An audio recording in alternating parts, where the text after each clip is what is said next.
जय माता दी दोस्तों, एक बार फिर से आप सभी का हार्दिक अभिनंदन करती हूँ अपने YouTube चैनल पर। तो दोस्तों, शारदीय नवरात्रि का आज 9वां और अंतिम दिन है।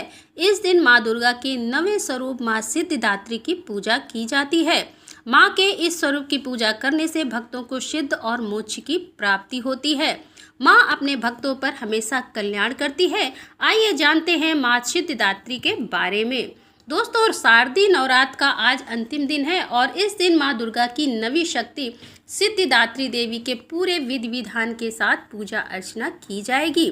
माँ दुर्गा के सिद्ध और मोक्ष देने वाले स्वरूप को माँ सिद्धिदात्री कहा जाता है।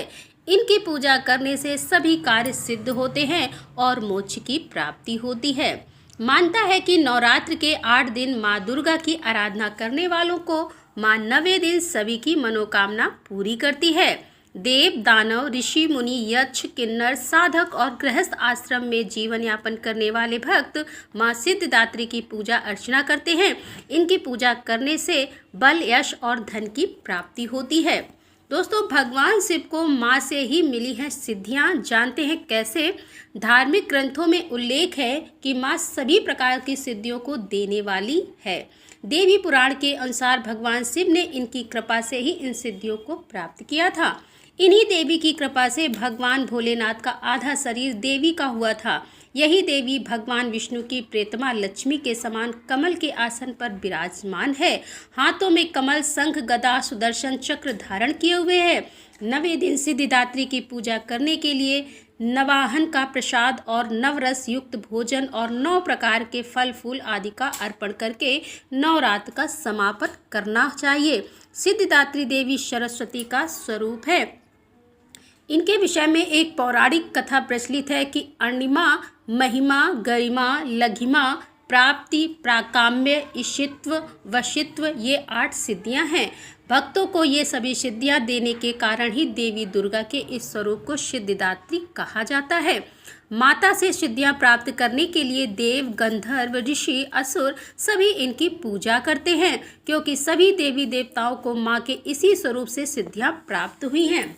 जो भक्त नवरात्र के 9 दिन व्रत रखते हैं, उनका व्रत 9 कन्याओं को 9 देवियों के रूप में पूजने के बाद ही पूर्ण माना जाता है। माँ की कृपा से सभी अटके कार्य पूरे हो जाते हैं और घर परिवार में सुख, शांति और समृद्धि बनी रहती है। अब जान लेते हैं इनका स्वरूप कैसा है। माँ सिद्धिदात्री माँ लक्ष्मी की तरह कमल पर विराजमान रहती हैं और ये 4 भुजाओं से युक्त हैं। इनकी दाहिनी तरफ के नीचे वाले हाथ में कमल पुष्प और ऊपर वाले में शंख है। वहीं बाएं तरफ के नीचे वाले हाथ में गदा और ऊपर वाले हाथ में चक्र है। माँ दुर्गा इस रूप में लाल वस्त्र धारण किए हुए हैं। दोस्तों, ऐसे करें कन्या पूजन। 9वीं के दिन कन्या पूजन के लिए आ रही कन्याओं को माता का स्वरूप माना जाता है। कन्याएं जब घर आएं तब परिवार समेत माता रानी के जयकारे लगाने चाहिए। फिर उनके पैर धोकर आसन पर स्थान दें। इसके बाद सभी कन्याओं को लाल चुनरी दें और फिर माँ भगवती को लगाया भोग कन्या पूजन के लिए कन्याओं को दे दें। भोग में पूरी, चना और हलवा आदि चीज़ें दी जाती हैं। कन्याओं के साथ एक बालक को भी भोजन के लिए बुलाएं। बालक की बटुक, भैरव और लंगूरा के रूप में पूजा की जाती है। भोजन कराने के बाद माथे पर रोली और अक्षत लगाएं और हाथ में मौली बांधें। इसके बाद सभी कन्याओं की आरती उतारकर दक्षिणा दें और फिर अंत में सभी के चरण स्पर्श करके आशीर्वाद ले लें। माँ सिद्धिदात्री की पूजा विधि किस प्रकार करनी चाहिए? शारदीय नवरात्रि के अंतिम दिन ब्रह्म मुहूर्त में उठकर ही अन्य दिनों की तरह पूजा अर्चना करें, लेकिन इस दिन हवन का विशेष महत्व है।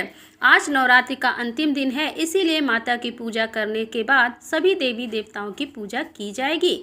लकड़ी की चौकी पर लाल कपड़ा बिछाकर माँ की मूर्ति रखें और फिर पूजा सामग्री अर्पित करके हवन करें।